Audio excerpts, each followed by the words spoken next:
Welcome to Tree Beginnings. Today we're going to show you how to assemble our glass coaster favors. They come with a single pane of glass. It's tempered glass. It's 4x4. On the back are 4 absorbent legs. They are great for cold or hot beverages. We have a vellum wrap that's imprinted.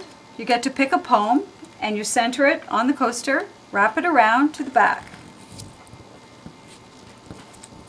Sides should match.